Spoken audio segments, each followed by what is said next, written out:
Now the today's essay question, what we have is draw the labeled diagram of conduction system of heart. That means this is the picture you are supposed to draw. Okay.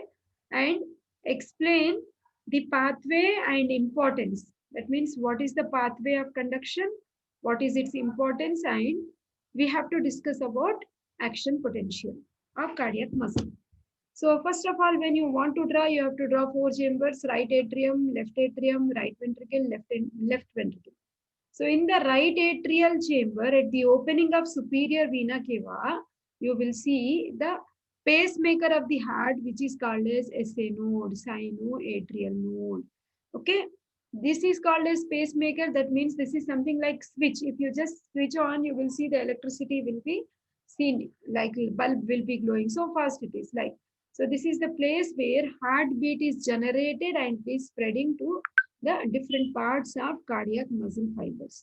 Okay, then you are finding the SA node is conducting the information to AV node via internodal fibers. These are the internodal fibers which carry information from SA node to AV node, which is second pacemaker of the heart. That means if SA node is not working, then AV node will take the in charge of generating the heartbeat. Okay, then next we have bundle of His. Okay, so this bundle of His, we have right bundle branch and left bundle branch dividing into. Okay, and each bundle branch will have the nerve endings. Those are Purkinje fibers. Okay, which is innervating each and every cardiac muscle fiber. Okay, so this is conduction system. That means information moves from SA node via internodal fibers to AV node, then to the bundle of His, from there into right bundle branch, left bundle branch, and via Purkinje fibers to each and every skeleton, cardiac muscle fiber. So that's what is written here, beta. Okay. So you can just go through conductivity. Whatever I have discussed is written same, nothing like. Now velocity of impulses, you can just check. Actually, contractility is not the part also, only conductivity. Velocity means at the rate, the speed with which the impulse is moving is nothing but velocity. Okay. So in atrial muscle fibers, the speed of this conduction is 0.3 meter per second. Internodal fibers, it is 1 meter per second. AV node, it is 0.05, bundle of is 0.12, and you can see it is so on. So Purkinje fibers, you can see it is fastest because it is innervating each and every cardiac muscle fiber. So it is conducting the impulse at a rate of 4 meter per second. Okay, beta? And so on, ventricular muscle fibers. So thus the velocity of impulse is maximum in Purkinje fibers and minimum in AV node. Okay.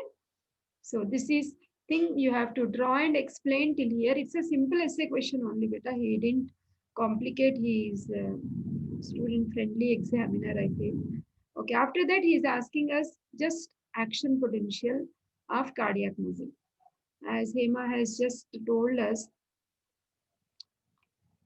I'll show you action. This one, this is pacemaker potential. He didn't ask. He is asking action potential of cardiac muscle fiber, cardiac action potential.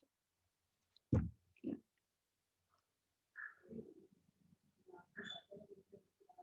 This one, beta. This is the electrical potential in cardiac muscle. So in this electrical potential in cardiac muscle fibers, you have to recollect a little bit of skeletal muscle. I'm not sure if Meghana is remembering, but I'm confident rest of the students have revised for them many times. Do you remember, Meghana, what happens in action potential? I need to take you back, otherwise 526. Yes, ma'am, I remember. Do you remember? Yes, ma'am. Okay. Nice, very good. Just check the page number and please let me know. Nerve muscle physiology, muscle fiber. Important class. Second. Humble.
Now see here beta. So first of all, for a skeletal muscle or cardiac muscle or nerve fiber or any hair cell to contract, so some series of ionic changes will take place which will cause that particular muscle fiber to fire up, like shoot up like this, and to bring about contraction. So now here we are talking about skeletal muscle fiber, and only in this place the ionic changes are given very nicely. So see here, this is the action potential curve in skeletal muscle. So you are drawing a graph. On x-axis you are finding the time on, and on y-axis you are finding the height of the curve, that is nothing but amplitude. So in this curve you are finding initially in this orange area, this is resting membrane potential, that is from nothing to zero. From 0 to this area, light yellow color, you have stimulus artifact. That means we have given some stimulus. Then after that, you are finding the skeletal muscle is contracting, okay, which is called as depolarization. After depolarization, always the any muscle, whether it is cardiac muscle or skeletal muscle or smooth muscle, contraction is followed by relaxation, okay, which is nothing but repolarization. So in this repolarization, the maximum height which comes here, you call it as spike potential, okay, and gradually when it comes down, you call it as after depolarization. Okay, now see here, what are the ionic changes which, as Hema told us, we have, like suppose this is now cardiac muscle, we are talking about cardiac muscle fiber. So there is an enzyme called as sodium potassium pump ATPase, which will pump 3 sodium ions outside, 2 potassium ions inside, because the potassium only 2 ions are positive inside and 3 positive ions are outside. That means negativity is developing inside the cell. So this negativity is actually responsible for the shooting up of this action potential in the form of depolarization. Okay, now see, this graph looks so sharp in case of skeletal muscle, but when you come to cardiac muscle, it is like a plateau. Why it is like a plateau? Because cardiac muscle also should relax during its life period, because it has to work from womb to tomb. At least skeletal muscles, only when we are doing some work they are in action, otherwise they are at rest only, isn't it? So it is designed in such a way, during its contraction period only, it is going in a slow way so that it is not fatigued.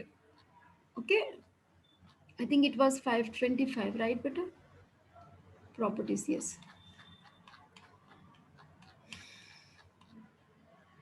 Now see here, only now the difference will be, see, this is the time period you are finding and this is the amplitude or height you are finding. Now see here, this area number 1 is actually representing depolarization. Ionic exchanges will remain the same. Sodium channels are opened and you will see the entry of potassium ions inside, sodium ions outside. You are finding it is leading to shooting up of this curve, and the height is going almost up to plus 20 millivolts. Then you are finding, after depolarization, you are finding a plateau like this. Okay, that means here number 2 is something like the height which is spike potential. Then it is repolarization which is occurring gradually. Initial rapid repolarization, then it is like resting, it is maintaining in the same state, and gradually it is coming back to its normal position. Not as sudden fall down, but it is slowly taking its own pace. See the time period taken, which is 0 to almost zero point 0.4 seconds. Okay, so this type of graph we will be seeing in case of cardiac muscle properties like action potential. So the only values will change better. So you have to talk starting from resting membrane potential. For single cardiac muscle fiber, it is minus 85 to minus 95 millivolts. For SA node, it is still minus 55 to minus 60. That means it is fast. For Purkinje fibers, it is minus 90 to minus 100. Negative values are like, if the value is less, you know it is more in the sense, right? Negative marking, you think in that way, it becomes easy for you to understand. So action potential curve, whatever we have seen in the form of a graph, it is given in the form of words. You just write up to fourth point better. Okay, that's what is ionic basis is nothing but the potassium channels and the sodium channels. Potassium channel are coming inside and sodiums are going outside with the help of sodium potassium pump. Try to read till restored enough better.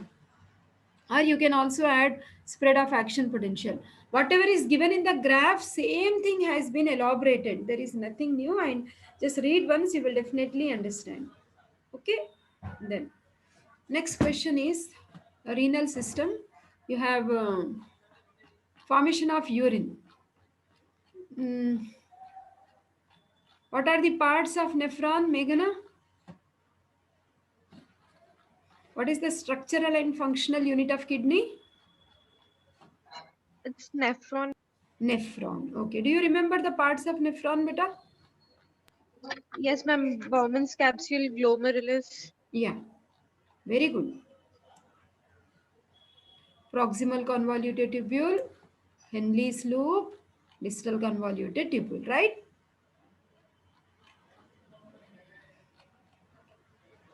What is the loop of capillary network around nephron called as HEMA? Loop of capillary network around nephron is called as dash. Ritika? Vasa recta. Vasa. Very good, Vasa recta. Very good, beta. Okay. What happens in counter current exchanger mechanism, beta?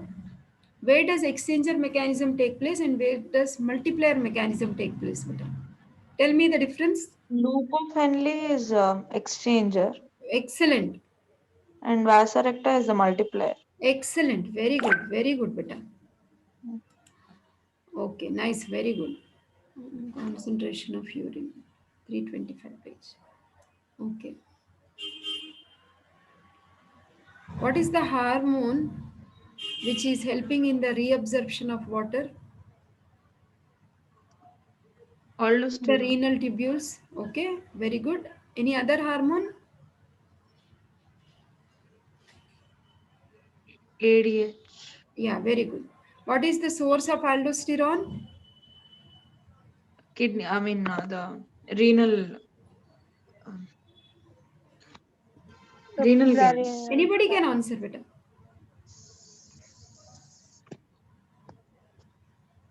Okay, that is nothing but adrenal cortex. Renal GFR, adrenal. zona glomerulosa, is the source of aldosterone. And ADH coming from posterior pituitary. Actually, the source is hypothalamus. Through hypothalamo-hypophyseal tracts, you will see the ADH will be transported from the hypothalamus to the posterior pituitary. Okay, now the second question is concentration of urine. As just now Meghana told us the parts of nephron. So what are the various parts of nephron we have? Like glomerulus is not shown here. We have, this is like proximal convoluted tubule, and this is Henle's loop. This is distal convoluted tubule, and this is collecting duct. So basically, when you see, I need to go back because I'm not sure if Meghana remembers everything. See, this is glomerulus. You see, this is afferent arteriole and efferent arteriole. The network of capillary is nothing but glomerulus, and this is PCT. I just will show once vasa recta. Yeah, this I wanted to show. See, that means how is the urine formed? Basically, when the blood is moving through this afferent arteriole and entering into this sieve, that is glomerulus, it is under high pressure, because from a larger area, larger diameter containing afferent arteriole, now it is exposed to a smaller diametered area where it is now exposed to high pressure. Because of that high pressure, that means small diameter and more blood is there, because of which pressure is more, and that pressure is called as ultrafiltration, which causes the filtration of the blood, and the filtrate, which is called as glomerular filtrate, will be collecting in Bowman's capsule, this white area. From the Bowman's capsule, the glomerular filtrate starts moving in the proximal convoluted tubule. From here, it moves to Henle's loop, then it moves to distal convoluted tubule. Finally, it is going out through collecting duct. Now, the loop of capillary network around the nephron, as Hema just told us, is called as vasa recta. So I am using the word glomerular filtrate. I am not using the word urine because this glomerular filtrate, while passing through parts of nephron, it is undergoing series of changes. Okay, so many minerals, water will be reabsorbed, and whatever is being reabsorbed by tubular cells, it will be transported to vasa recta, and some of the minerals and some of the waste products are also added to the glomerular filtrate through tubular cells. So there is exchange of thing going on. So unless and until it is reaching the collecting duct, we do not use the word urine. Only after it is reaching the collecting duct, we should use the word urine. Otherwise, before that, we have to use the word glomerular filtrate. Suppose this is the lumen of the PCT. You are finding these are the tubular cells which are concerned with the mechanism of reabsorption. And the type of cells you are finding, this is brush border epithelium. That means the cell membrane is highly folded so as to facilitate increase in the area of absorption.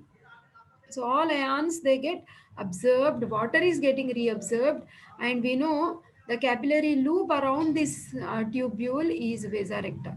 You can see the arrow, it's so beautifully shown. Whatever is being reabsorbed, it is transported to the capillary. So you should give clear explanation as though you are telling the examiner what is happening during the formation of urine.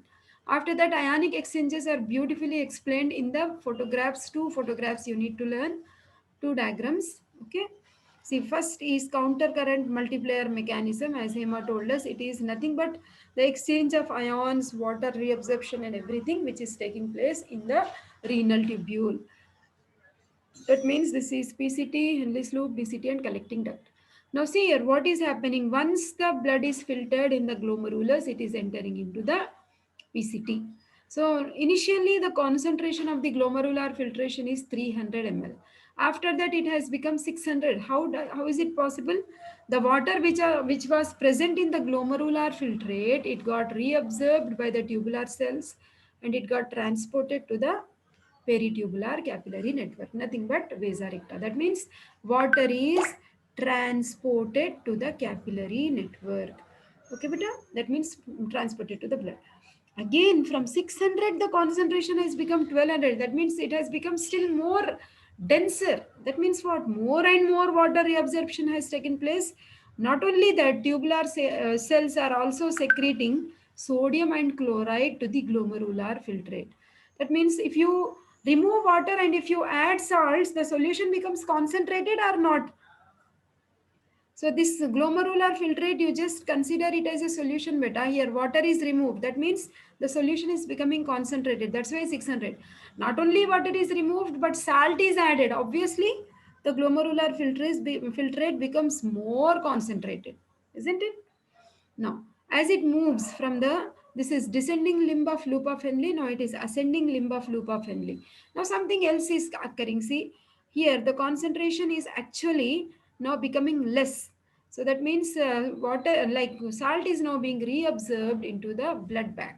So that's how it becomes 1000. More and more salt is reabsorbed from the distal convoluted tubule. So that's the reason concentration is now becoming from 1000, it has become 100. Okay, as it is moving gradually, again some water reabsorption is taking place. Again the concentration, it becomes thicker. That means it becomes like more dense and concentrated. So it is 150. Here onwards water reabsorption is taking place. That's how it is making the glomerular filtrate more concentrated. 150, 200, 600, 1000. Finally the concentration of the urine is 1200. Okay beta, milliosmoles per liter. So that's how you have to understand the concept. Okay, and you have to give your explanation while writing the answer. In case even if you don't if it becomes difficult for you, you can just divide this diagram into three partitions through these two horizontal lines. Above this first horizontal line, you can see all concentration in gradient is 300 uniform. Lower down 300, then 400, then 600, then 800, then 1000, then 1200. Like that blindly also you can remember, concept wise also you can remember. I hope this is clear. Now Now see, counter current exchanger in the sense you are finding these are the ionic exchanges, water reabsorption, which is now transported to the blood. Correspondingly, what are the like concentration? How does it change in vasa recta? That mechanism is nothing but counter current exchanger mechanism. Now this is the capillary loop which is corresponding to the nephron, PCT, Henle's loop and DCT. Okay. So cortex of the kidney, outer medulla and inner medulla. So initially the concentration gradient in the blood was 300. Now more salt is being reabsorbed, so it's increasing. See, 375, 700. That means it's becoming more dense. Salt is added to a solution. The solution becomes more concentrated. No, like that it is. Sodium chloride is added and water is reabsorbed. Now from here it is moving towards the ascending limb and then distal convoluted area side, this water. That's the reason again you can see the concentration is now just for, as the water is added, so it's becoming little dilute. Okay, 750, then 450, then 320. So this mechanism, such beautiful picture is shown here, which is nothing but counter current exchanger and multiplier mechanism.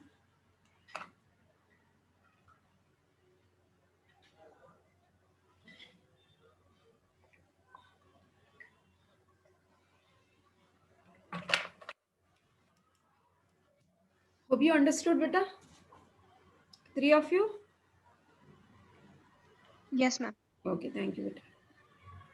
Okay, then erythropoiesis. What is erythropoiesis? Production of RBCs, no?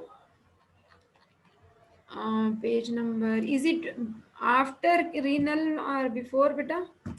Blood chapter. Erythropoiesis, there is a flow chart. What is the initial cell, beta, we have there?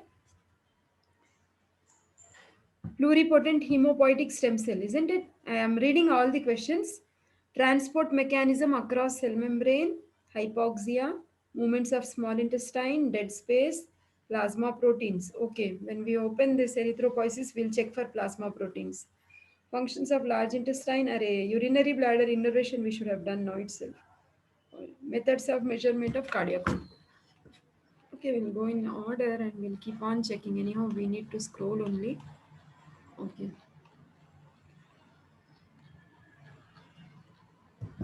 The question which comes first in order is, what are the various transport mechanisms across cell membrane, beta? You have different Passive transport, active transport. active transport, passive transport. Very good. What do you mean by active transport?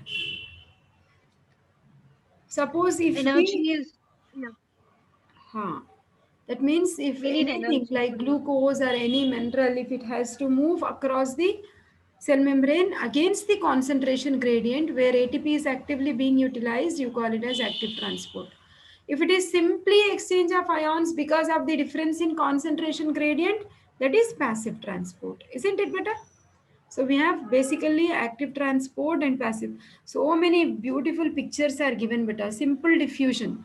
See here in simple diffusion, diffusion through lipid membrane. See, this is our cell membrane where we have bilipid layer, isn't it? Singer-Nicholson model started with proteins. You can see there is one ungated channel. That means it always remains open. Just it, if any like mineral is there or water is there or something like that, it moves from outside to inside. Okay, ungated channel. It just opens like this and it allows from extracellular fluid to intracellular. It's a vague question, beta. So everything you have to include whichever is given diagrammatically. Facilitated diffusion, in the sense you are finding, suppose if glucose molecules are outside, so you can see this is carrier protein. It is facilitating itself by opening the gate. Now inside the gate is not open. Once the glucose molecule is coming inside, outside gate is closed and inside gate is open and allowing the glucose molecules to enter into the intracellular fluid. Okay, then that is one, facilitated diffusion. Then for active transport, we know ATP is utilized. Sodium potassium pump. We know ATPase, just now we have studied when we were doing resting membrane potential, isn't it? So you are finding exchange of the sodium potassium ions. The sodium is preparing itself to move out. 3 sodium ions, 2 potassium ions are coming in exchange. No? So with the help of sodium potassium ATPase enzyme, that means it is like mediated with the help of ATP, where energy is utilized. Okay, beta? Then co-transport. Co in the sense, along with sodium, glucose molecule is also moving inside. Mutual help. Okay. So that is called as co-transport. Sodium is moving, glucose is also moving. Both are coming inside. Okay. Something like facilitated diffusion only it looks like, isn't it? This lipid, this protein molecule, initially the outside door is open. Once the molecules are coming inside, the inside door is also opened and it is allowing the glucose and sodium to enter inside. Okay. Special types of active transports also we have like endocytosis. Endocytosis in the sense, okay, before that we will also, all diagrammatically only you explain better. Anyhow, it's a 5 marker. You will not have much time also. Whatever you are understanding with the help of diagram, you try to elaborate. Counter in the sense, exchange. Suppose if hydrogen ion is going outside in exchange, sodium ion is coming inside. That's what is called as counter transport. Okay, beta? So you also have co-transport, like along with sodium chloride is coming, along with sodium glucose is coming, along with sodium amino acid is also coming. Okay. So co-transport is working simultaneously. We may also see counter-transport also may work. That means you're finding sodium ion is moving inside. That means the other side of cell membrane, hydrogen ions are coming outside. Okay, you can show both the things. Now, pinocytosis is nothing but cell drinking, something like that, beta. So you are finding phagocytosis, something. So foreign particle is there, and there is a invagination of cell membrane, and you will see it is gradually getting swallowed. Okay, invagination of cell membrane, so as to just close it, take these foreign particles inside. That's what is phagocytosis. What is written as pinocytosis. Okay, similarly, not much difference because here you are finding foreign particle is coming inside. Here, usually bacteria will be coming inside when you use the word phagocytosis. More or less same beta. Then receptor mediated, you better go with exocytosis. This is something like release of hormones from endocrine glands, release of enzymes from gastric glands or any exocrine gland. So you will have certain secretions inside the cell. It gradually moves towards the cell membrane, and the cell membrane ruptures, and you will see the release of the chemical substances. Okay, that is exocytosis. So those are so many beta. Okay, then acid base balance.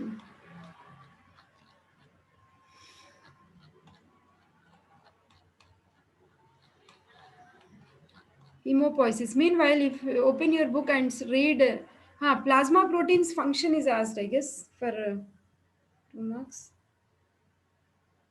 Yes. What are the functions of plasma proteins? Name plasma proteins: albumin, globulin, prothrombin, fibrinogen. These are all plasma proteins. Basically, plasma proteins are very important for the maintenance of osmotic pressure, also called as oncotic pressure inside the blood. Okay, if this oncotic pressure is not there, the plasma will leak out into tissue spaces and may lead to edema, isn't it? So that is basically helps in maintenance, separation, buffer action functions. It helps in coagulation of blood. Fibrinogen is one of the plasma protein, right? And then role in defense mechanism. Like we have immunoglobulins, which is nothing but globulin, which is one of the plasma protein. Okay, GAMD is the code: IgG, IgA, IgM, IgE, and IgD. Those are helping in defense mechanism. Some of the plasma proteins, just now we have seen in cell membrane, proteins were there which were allowing the mechanism of transport. Similarly, the plasma proteins in the blood will help in transport of many hormones, isn't it? enzymes are transport in combination with plasma proteins. They help in the maintenance of osmotic pressure. Okay, whatever I told you, the pressure which is maintained inside the blood vessel, which will not allow the plasma to leak out. That's what is nothing but Starling's hypothesis. We also know like they help in the maintenance of acid base balance, they help in viscosity, maintenance of viscosity. Okay, they are responsible for the ESR, erythrocyte sedimentation rate. Okay, especially globulin and fibrinogen, they accelerate, they speed up. They also help in the suspension stability. That means they will not allow the RBC to stick, but instead they will allow them to freely move in the blood circulation. Okay, then they also help in the production of tryptophan substances, which are actually important for the nourishment of tissue cells. For example, if we are culturing certain cells in the lab, these special substances are actually produced by plasma proteins. Okay, especially they are produced by leukocytes from the plasma proteins.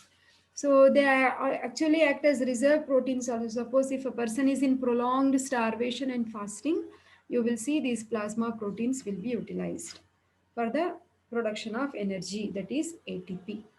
So those are the functions of plasma proteins. Then erythropoiesis. For erythropoiesis, you have to learn this flowchart better. Pluripotent hemopoietic stem cell is the mother cell or the parent cell. From here, this is seen in the bone marrow. So this will start multiplying. From here, you will see colony forming blastocyte is formed. From here, colony forming unit, we have erythrocyte, proerythrocyte, early normoblast, intermediate normoblast, late normoblast, reticulocyte, and erythrocyte. When it is erythropoiesis, you should draw only this line. We need not go with the other things. And description of each, like pluripotent hemopoietic stem cells, you are finding nucleus size is big with 2 nucleoli. By looking at the morphology, you can also make the points which are given point wise here. Okay, beta? I think link may go. I will resend the link. Read once erythropoiesis. Let me check the other questions. Hypoxia, movements of small intestines, intercellular connections. Okay. Dead space.